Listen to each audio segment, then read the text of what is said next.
Hello, hello. Welcome back. I am so excited to be sitting with Jenny and Reza, well, sitting with, respectively from wherever we are recording. And we were chatting a little bit about how I've gotten to work with both of you and meet you in different capacities. And you are both working with other magazines right now, having founded one, Jenny, you're like on the core team for it. You are making so much happen, which is so, so cool.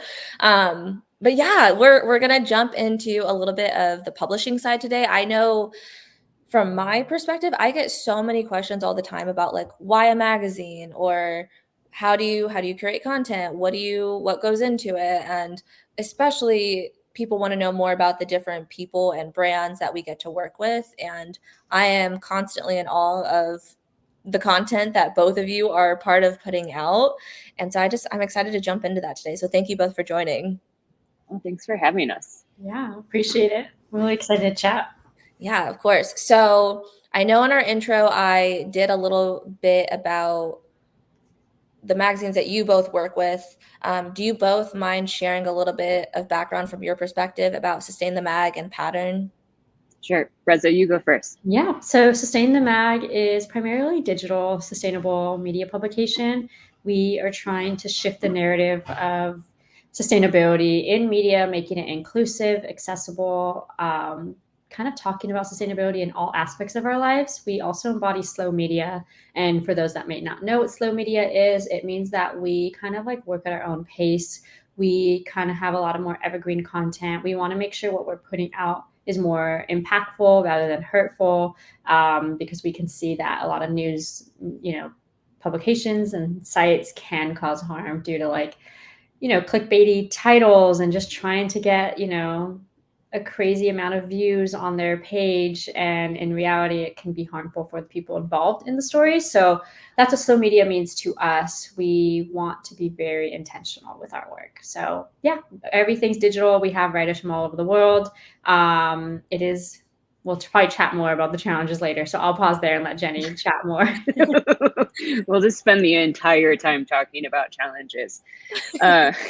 So Pattern started 13, 14 years ago. The first couple of issues that came out were fashion oriented. And then we like brand ourselves as a Midwest thing, but it has become like increasingly with time more specific just to Indiana.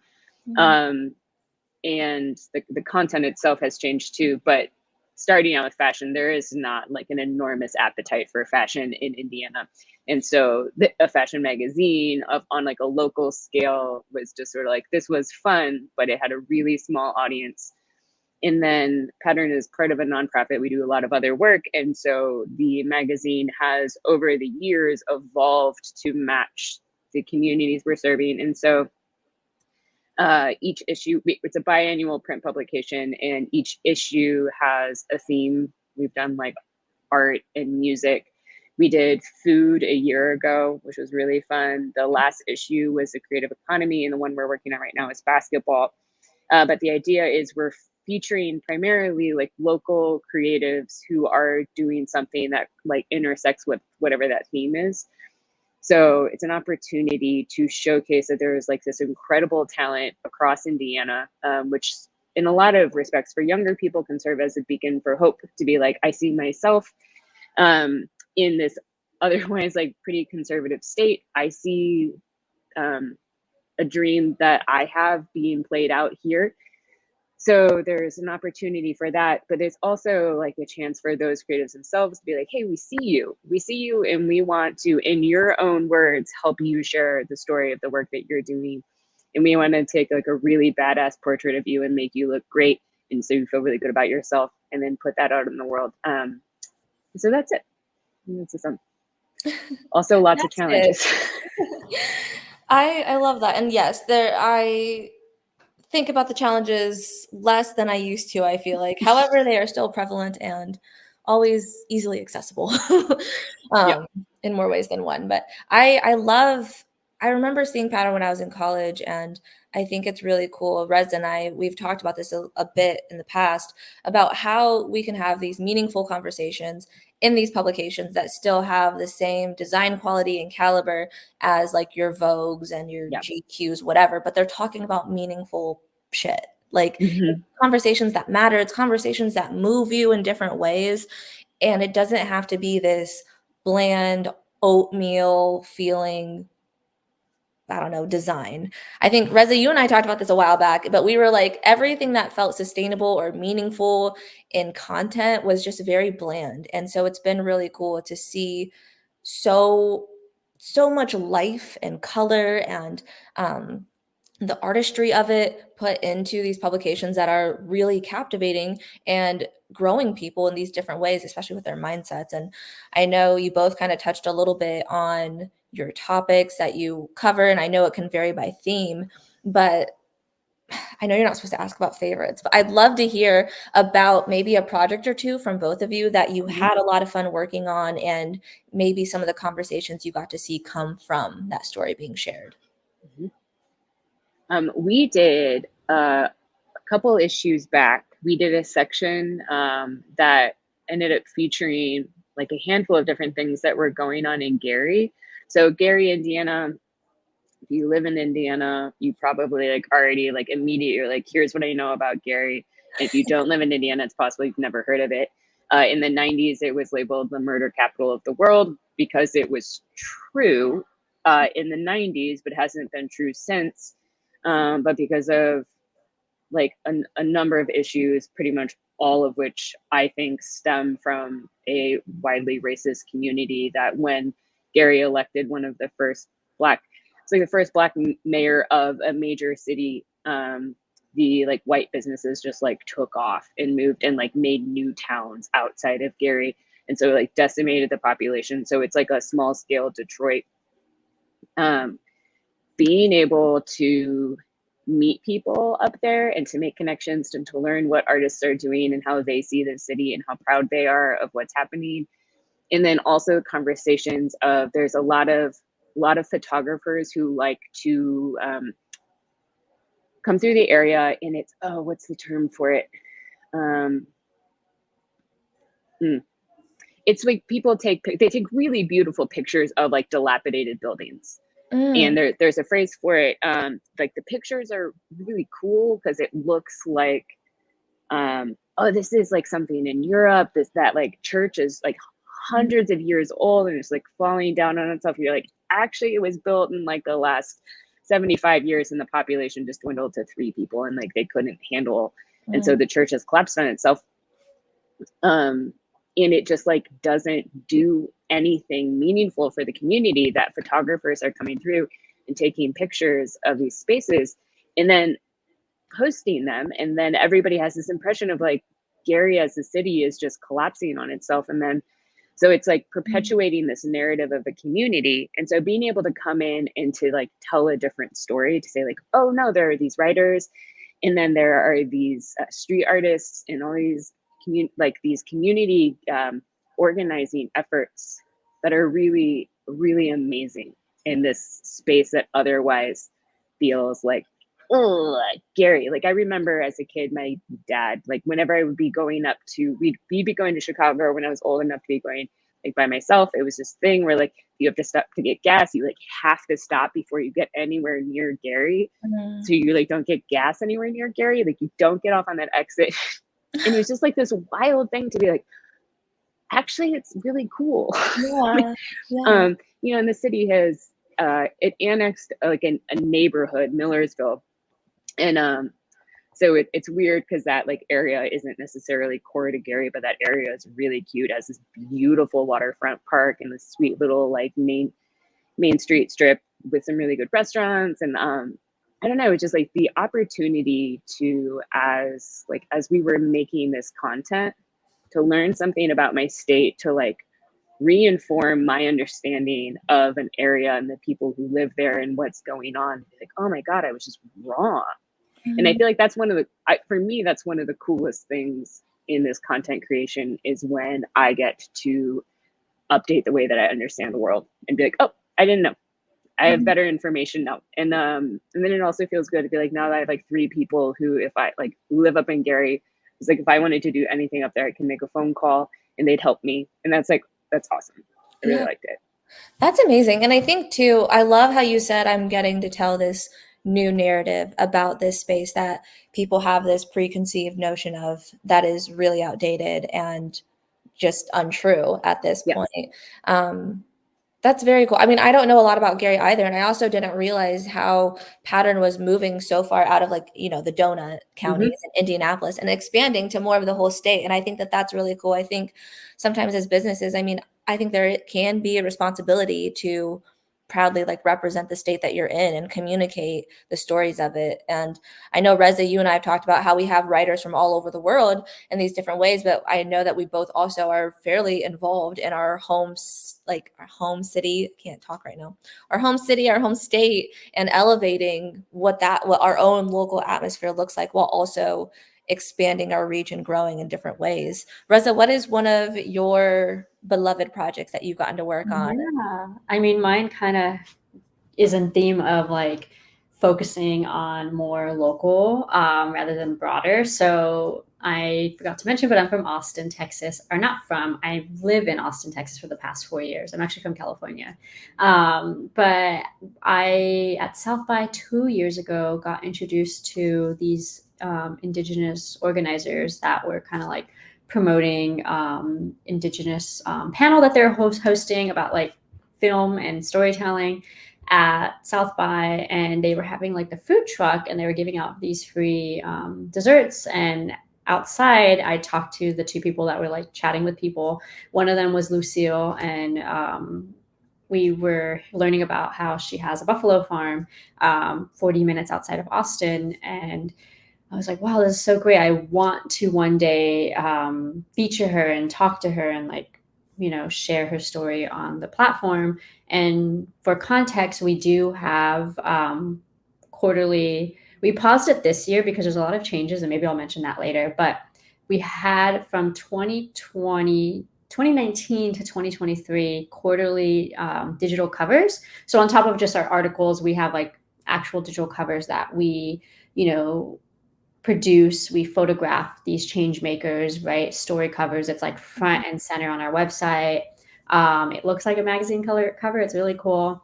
So Lucille was our latest one in the fall and of last year, and she is the executive director of the Texas Tribal Buffalo Project. So I finally got to interview her and go out to the farm 2 years later in 2023 and see the buffalo up close. And basically her primary kind of mission is to bring back buffalo into Texas because they are indigenous to this land. They're not here as anymore until she kind of started her organization. She wants to bring education around it. She wants to showcase like, what they do in terms of like food, as well as kind of like preserving the land. So we got to interview her. We got to photograph her on her land. It was one of the best experiences ever. And I, always want to go back whenever I can. And my partner actually is going to be volunteering at the farm next weekend. I unfortunately can't go because I have an event that day that I'm hosting. So it's kind of cool that we're staying connected and being involved. But it's a cool thing that Texas and what she's doing for this land that, the buffalo deserve to be on. So. Yeah. That is so incredible. And I love how both of you talk about the connections that stay with you and the relationships that you can continue pouring into and building after getting the opportunity to tell these stories. That's something that I did not realize would be such, I want to say a perk, a benefit of being a storytelling platform, but it's really cool. And it's such I want to say it's a really intimate process because oftentimes people are sharing things that maybe they haven't shared before. I love doing the podcast. Chloe's our regular host, but sometimes I get to sneak on here. And it's always so humbling, and I don't know, I just got chills thinking about like how much it means to me to be able to share space with people that I adore, people that I haven't gotten to meet fully yet, and get to hear like these different pieces about them and parts of their story. And I think last year we did an interview with Tactive, our printing partner, and they were asking about like why print, like why do it. And as I was sitting there, I was like reflecting, because it was honestly not a question I had expected. I thought about how tactile it is, and how, you know, like back when, like there would be cave drawings, and like that's how you knew people were there, like their stories lived on. And as we've grown, like I've had people say like, I can't believe my story is something that I can physically pass to like my daughter or my granddaughter, and they'll get to see a different side of me in this different way. And I've loved getting to continue those relationships and like see them grow and evolve, and see people just take such pride in their stories and what they're doing in whatever city, wherever they are, and how we're stewards of that. Is that, I don't know, maybe I'm like just going on a soapbox on that. No, so we did the food issue that we did a couple back. Chef Oya, who's Amazing. local, yeah, amazing, really great food. She had a feature, and she came. We hosted a launch party, and she came to the event like in the last like 15 minutes. I think that she was like coming from work. She wanted to see it. She got to the magazine table, and I just happened to be standing there, and she flipped open to the spread where we had this portrait of her, and she just started crying. Like she was so happy about it. And that like just floored me, because you know, like we're taking pictures and writing these stories, and you know, at some point it feels like, well, it's one more, and we've seen so many of these at this point, like you like can forget what a big deal it can be to the person who's being featured. I mean, like especially if this isn't something that happens to them regularly, which is a lot of what we try to do. We try to capture a lot of folks who don't like exist in the limelight. And that was just like, that part was just amazing. And be like, this is something that she will probably keep on a coffee table or something like that, where it's like, because our magazine, I got a copy of it. I mean, it's huge. Yeah. So but I don't know. I just think that this stuff is really powerful for people who don't necessarily feel seen. And like Reza, like I don't know if this feels true with Lucille, that digital cover. Like if it's something where like it's these opportunities for people, again, like are just like busting their asses to do the thing that they love, and then for somebody to look and be like, I see you, and we think everybody else should see you too. We like want to make this as easy as possible. I don't know. I think that's really cool. I was going to say, I completely agree. We try to focus on that as well. I mean, we accept kind of pitches from like any storytelling and any aspect, because we want just not the people, like you said, that always get highlighted, or the influencers, the creators. And sometimes we do have them as well, but we want the small change makers that are like doing things, because most of them don't have social media. I was chatting with friends yesterday being like, the people that are making the most change usually just don't have social media. They're just doing it all behind the scenes. So it's good to give them that platform. Yeah. But then like leaning on the folks who do have the greater platforms to like build the awareness of what you're doing, so that it like offsets when you like post. Because whereas I don't know, and Ariana, same with you, like the difference in engagement, where like if you're posting something about a person who has this like crazy social media presence, that story gets a ton of traffic. And then if you're like posting a story where like, okay, so that person has like 5 people who follow them on Instagram, and we're gonna have to like pimp this like really hard. But that like the larger following audiences, like still like you pick up some of those people with each story, and then they get exposed to the other one. I don't know. It's some sort of like content budget, like making sure that everything like evens out and never hitting enough. I don't know. No, I mean, I know I think about that a lot, because I think about the people whose stories you don't often hear. And I'm like, how can we build our community so that more people are hearing it? And it's definitely leveraging and being strategic with how you're curating sometimes. And it's also, I mean, Reza, I know you just went full time, which is absolutely amazing. But like thinking about like even time budgeting, because there are truly so many stories to tell, and how can you best tell stories or best present them in a way that people who aren't heard a lot are able to be heard a lot, and like partnering with people who have larger followings to help amplify that voice, as well as, I mean, their own, to get people in the door. You both said something about the way that you've evolved in a few different ways. I know, Reza, you talked about the monthly or the quarterly covers. And Jenny, I know you guys also have that. And we've talked about even how Pattern has just evolved from the content that it's covered. What has it been like to be on that side of thinking through this evolution of these different publications? Oh man. Okay. So ours, so I said we have this biannual print publication, but then we, as part of a nonprofit, we have like a pretty robust intern and fellowship program. And those folks tended to drive, like, for years we had this digital magazine that we were trying to like publish like multiple times a week on. And it was something where in the last like year, we started seriously looking at it to be like, just the way the organization has evolved, the problem that this digital component was solving for us at one point has like now no longer become a solution and has become its own problem entirely. And we're not getting the traffic that we want, and like the things that are going up. Some of those stories were really wonderful, but a lot of times the other ones were like, we just didn't have the time to do that one justice. And so it went on the digital magazine. And because it's there, that person isn't going to end up in print now for like 2 years because we like recently told their story. And so it just kind of created this other problem for us. And it was a lot of effort. Like, Reza, I mean, like trying to keep up with online content is really hard. And so in the last year, we've been having some like internal conversations about like, was this effort really worth it? Should we be redirecting our interns and our fellows to other work that we're doing through the organization, and then just scale back? We're doing digital covers too, and Reza, you're right, they're great. And so we, at this point, are like just doing the digital cover, and then let like the rest of that content, the digital content, go. And like maybe someday we'll resurrect it. I don't know. We're just like not in a position to be doing it right now. But navigating people like pitching stories to, like, I'm still getting all of these stories and like, well, we're not doing that anymore.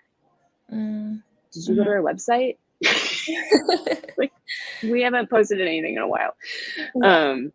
So I don't know, but I am enjoying the being able to rather than like chase our tails just to get anything up. Because Rez, you were talking about slow media, like the way that needing to post 3, 4, 5 times a week, like the rat race of that, and to be like, oh great, only 50 people read that story. Well, that was a lot of work. We don't even know that they read it. We just know that they opened it. And so a lot of thought of like, how can we do less but do what we're doing better? And that's, I don't know, it's been, I think, a good shift for the organization overall, but that was a lot of time. Reza, what's going on for you? I mean, kind of same, where I want to do less with more. So when we first started 5 years ago, we were rampant fire. Like, I had a team, and my team were just like, just to give a background, I started Sustain the Mag in college. So my team was just like a bunch of my college friends. We're like, we're passionate about this. We all are giving ourselves titles. We're going to be involved as much as possible. And a lot of them actually stuck around for a while. And then obviously like life gets in the way, the pandemic gets in the way, where you need jobs. So then it just started becoming like me and like 4 people, and then me and 3, and then me and 2. And then it's like, now it's just 2 of us, but it's like mainly like, me doing it. And I was working full time as well, which was challenging. So we did a first rebrand. So Sustain the Mag was very bland. It was like a black and white logo, not the best from our first launch. And then 2 years in, we did a big rebrand. We're like, we want color. And that's where the yellow logo came. And it's completely different from the first one. And the website changed. So that was cool and fun. And then that was what, 2022. So now we're in like 2 years later and I want another rebrand, not like completely. I want the same logo, but I want like a new, I'm trying to make Sustain the Mag a nonprofit because originally we were an LLC and it wasn't doing anything for us. It's not like we're making money. We had some paid partnerships here and there throughout the years, which is great. I mostly financially, have it. And I want to become a nonprofit because it just makes more sense with the work we do. We also do a lot of events. So that's another big focus point of us is like we host a lot of grassroots events where we give back more to the community than take. It's not like ticketed events. So that's my focus this year is to like see what is next, doing less with more and possibly becoming a nonprofit. And I actually want to have a print this year because I wanted a print for my 5-year anniversary, but now it's 6 years this year. So I'm going to pretend it's 5 years because of the pandemic. So yeah, that's a lot of rambling as well, but I was a little defeated, I will say. By the end of 2023, I'm like, do I just end this? But no, I'm going to give it 2 more years of like my full attention where I'm not like focusing on another job, because I always had another job and I felt like I never gave it my all, which it deserved. Yeah, it definitely deserves it. I mean, I remember when I first saw your website, I was like, whoa, she is so freaking cool. And it was so colorful. And you guys did this photo shoot and you guys were like all in these brightly colored suits. It is such a moment. Like when I think about Sustain the Mag, I'm like, it's badass. It is. That was our prime. Girl, you were still in your prime. Like that was just like I think about it and I'm just like boom in your face. Like we are here telling stories. And I was like, I want to listen. Like whatever you're saying, I'm here for it. And I love that. I know that we've talked a bit about print and like even doing zines. And I think there's a lot of cool ways and I think we're all finding these different ways to connect and tell stories, whether it's at events, which I think Reza, I obviously haven't gotten to attend one of yours yet, but Jenny, I've been at Patterns, and I think just the dialogue that comes from it, and especially like when we're talking about these bigger picture conversations and people are able to connect with one another in that way and share those stories and their thoughts and those conversations that come from them in person, I think is so cool. And I think there's a lot of connection that we all are looking for. And I love the way that storytelling helps bridge a lot of those connections. We are getting close to getting ready to dig deeper together. And before we head that way, what is the best way for folks to keep up with both of you, with both the publications, and if there's any ways for anyone to get involved? So patternindie.com and then our like, I don't know, there's a newsletter and Instagram is where we post the most content. That's at Pattern Magazine. We have some other accounts. I keep pretending like Twitter doesn't exist. So like there's one of those, but like we don't post on it, like. Yeah.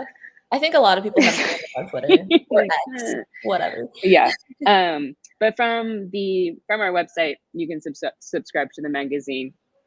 It is that biannual publication. So it comes out like roughly late April, early May, and then like late October, early November. So those are the 2 issues. It's $30 for a year. It's $20 if you buy it off the shelf. So it's a really great deal to subscribe. You get delivered to your mailbox, assuming that like this fits in your mailbox, which isn't true for everyone, but yeah, it's nice. So that's it. Well, Jenny, how can we keep up with you? Oh, me? Oh God, you don't. I follow you on Instagram now, so I know there's an account somewhere. No.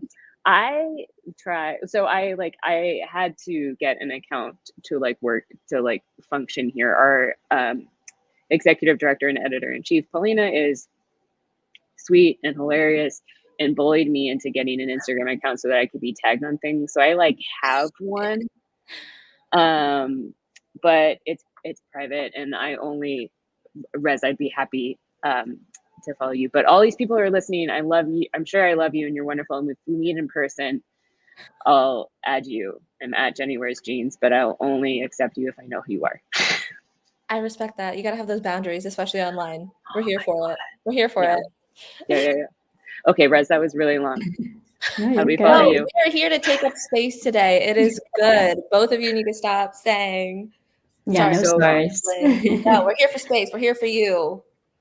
You can follow me personally at Reza Cristia. It's spelled like Christian without the H. So Reza, you can see it right there. And then at Sustain the Mag on Instagram and TikTok. We don't post every day. We post like maybe once, twice a week, if anything. We posted more when we were publishing digitally, but at the moment we're pausing because I'm doing a huge shift, as I kind of alluded to earlier.